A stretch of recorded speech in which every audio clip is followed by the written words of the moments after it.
2020. The world faced a lot this year, still facing actually. We all saw our Mother Nature toppling down through devastating forest fires and oil spills, while us, the humans, endured with COVID-19 and women's safety. But in every adversity, we have somehow stood back up and celebrated our unity. Whether be it by clapping and lighting diyas for our COVID warriors or actively protesting against heinous crimes for women like of Hathras. Now the time of festivals are even closer and we need to unite again to stand for our Mother Earth and sisters in society.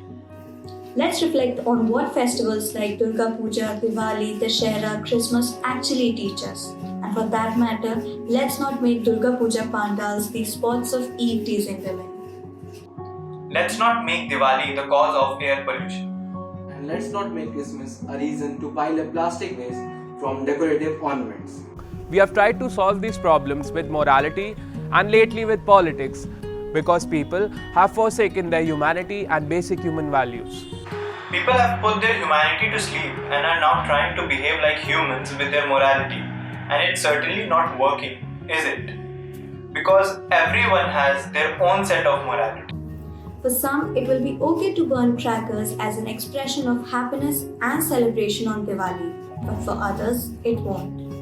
For some, it will be okay to wear clothes of a certain length as long as they are comfortable, but for others, it will be cultural disrespect and an act which is subjectively wrong according to their moral values. Thus, your sense of morality will always clash with another person's sense of morality.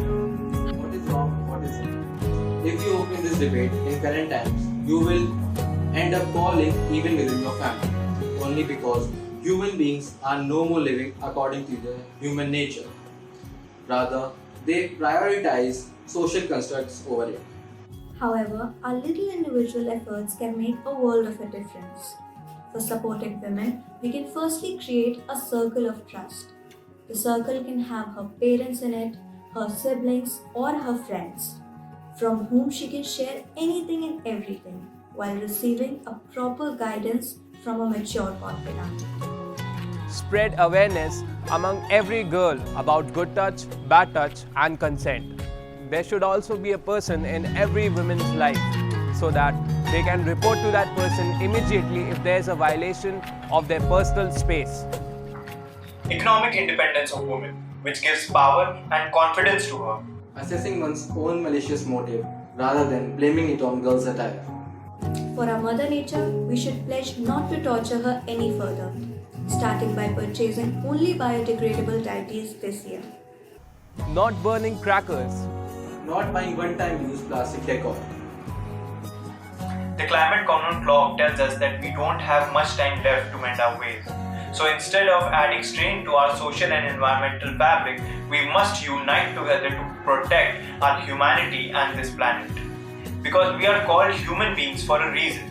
Because we are the only creature on this planet who can be whatever we decide to be. If you consider yourself as a flower and your fragrance to be the human values that you're supposed to have, the fragrance will come from a flower naturally.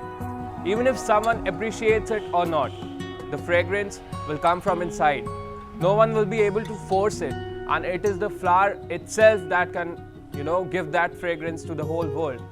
Just like that, we can introspect ourselves and see whether we are giving back the human values to the world or not.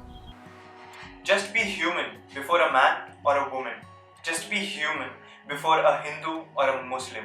Just be human before an Indian or a non-Indian. Just be human before an environment activist or not.